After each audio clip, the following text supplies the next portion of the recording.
Radhe Radhe. Friend, पुरुषोत्तम मास चल रहा है तो पुरुषोत्तम मास में दीपदान का काफी महत्व है। तो आज इस वीडियो में हम जानेंगे पुरुषोत्तम मास में किए जाने वाले सबसे सरल नियम यानी कि दीपदान के बारे में कि दीपदान कैसे करना चाहिए जिससे आपको पूजा का पूर्ण फल प्राप्त हो। आज के समय में हमारा जीवन बहुत ही व्यस्त है, सभी नियमों का पालन करना हमारे लिए संभव नहीं है। हम अपनी सुविधा के अनुसार नियम चाहते हैं जिससे हम कम समय में कम प्रयास में अधिक लाभ प्राप्त कर सकें।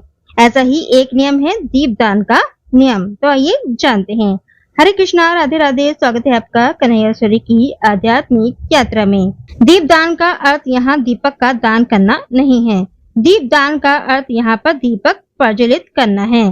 दीपक जलाने के लिए आप दीपक मिट्टी का, पीतल का, तांबे का या आटे का भी ले सकते हैं।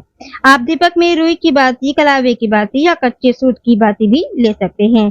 आप गोल बाती बनाएं या लंबी बाती का प्रयोग करें, यह आप पर निर्भर करता है।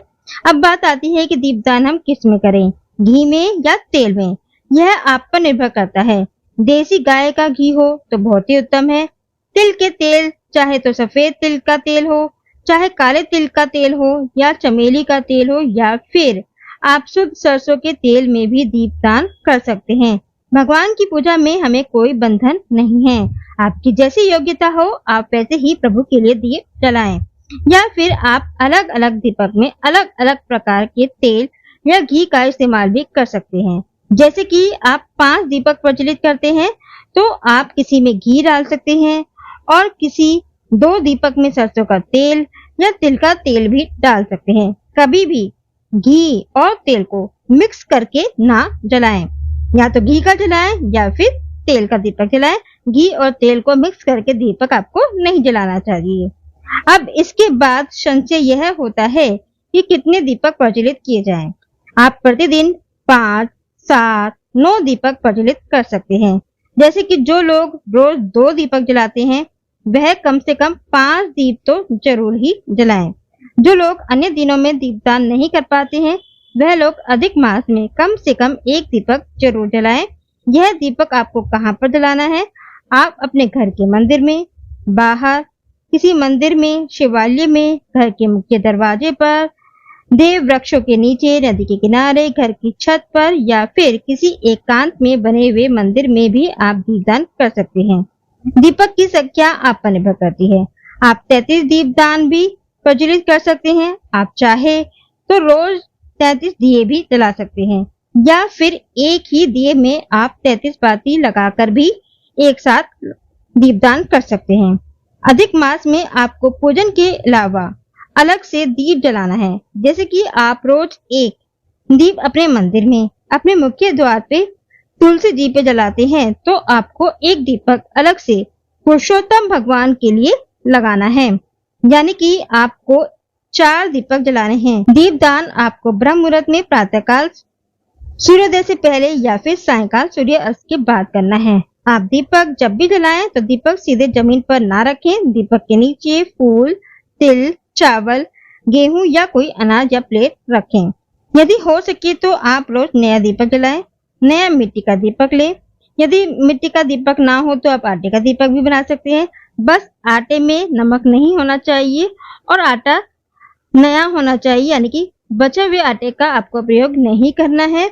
और यदि ये भी संभव ना हो तो आप मिट्टी के दीपक को दोबारा धोकर भी जला सकते हैं। घर में दीपदान के लिए आप तांबे या पीतल का दीपक भी ले सकते हैं। और यदि आप पूरे महीने दीपदान नहीं कर पाते हैं तो आखिर के 5 दिनों में भी, अधिक मास के आखिरी 5 दिनों में भी आप दीपदान कर सकते हैं।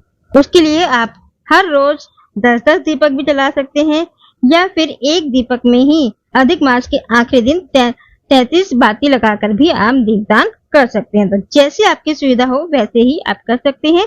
लेकिन अधिक मास में 33 चीजों का दान करना बहुत ही शुभ माना जाता है। चाहे वो दीपदान हो, मालपुआ हो या कोई भी चीज जो आप दान करना चाहते हो तो आप दान कर सकते हैं। अगर आप नियम लेते हैं दीपदान का तो वो आप इस तरीके से दीपदान कर सकते हैं।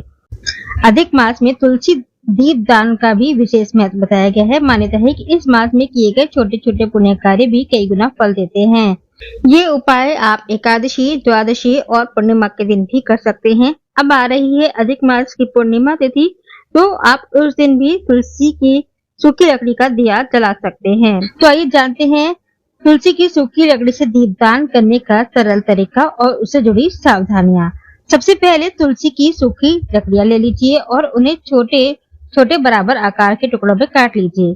कोशिश करें कि सभी लकड़ियां एक जैसी हो, न ज्यादा छोटी और न ज्यादा बड़ी।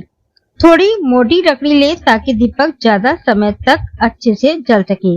अधिक मास में 33 संख्या का विशेष महत्व माना गया है, इसलिए आप चाहें तो 33 बत्तियां बना सकते हैं। मान्यता है कि अधिक मास में 33 दीपदान, 33 भोग और 33 वस्तुओं का दान अत्यंत शुभ माना जाता है। लेकिन अगर समय या सुविधा कम हो तो आप 11, 21 या 7 दीपक भी जला सकते हैं। भावना और श्रद्धा सबसे महत्वपूर्ण होती है। अब इन लकड़ियों के ऊपरी हिस्सों पर अच्छी तरह से कॉटन यानी कि रुई लपेट लें। पूरी लकड़ी पर रुई लपेटना जरूरी नहीं है, सिर्फ ऊपर का हिस्सा अच्छे से कवर होना चाहिए ताकि दीपक आसानी से जल सके। इसके बाद आप सरसों का तेल, तिल का तेल या शुद्ध घी ले सकते हैं। सभी बत्तियों को कम से कम आधे घंटे तक तेल या घी में डुबो कर रखें। ऐसा करने से लकड़ी और रुई अच्छी तरह से तेल सोख लेती हैं और दीपक लंबे समय तक जलता है। दीपदान के लिए आप दीपक, कटोरी या कांच का गिलास भी इस्तेमाल कर सकते हैं। गिलास में ये बातें आसानी से टिक जाती हैं। आप चाहें तो इन्हें हल्का बांध भी सकते हैं ताकि संभालने में आसानी रहे। ध्यान रखें कि दीपक जलाते समय पूरी सावधानी बरतें। इन्हें पर्दों, कपड़ों या किसी ज्वलनशील वस्तु से दूर रखें। पूजा और भक्ति के साथ सावधानी रखना बहुत जरूरी है। अब सभी बत्तियों को एक साथ जला लें। अगर कोई बाती तुरंत न जले तो दूसरी जली हुई बाती से उसे जला सकते हैं। इससे कोई दोष नहीं माना जाता है क्योंकि सभी दीपक एक साथ भगवान को अर्पित किए जा रहे हैं। इन दीपकों से आप ठाकुर जी की आरती कर सकते हैं।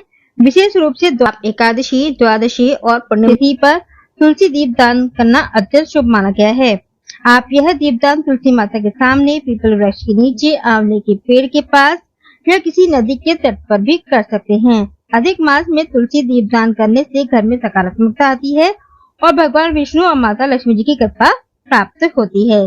तो ये थी जानकारी दीपदान से संबंधित कि दीपदान कैसे करना है और तुलसी की सूखी लकड़ी का दीपदान आपको कैसे करना है। तो दीपदान से संबंधित कोई भी जानकारी अगर आपको चाहिए तो नीचे कमेंट बॉक्स में लिखकर आप पूछ सकते हैं। तो आज की वीडियो में इतना ही। जय श्री राधे।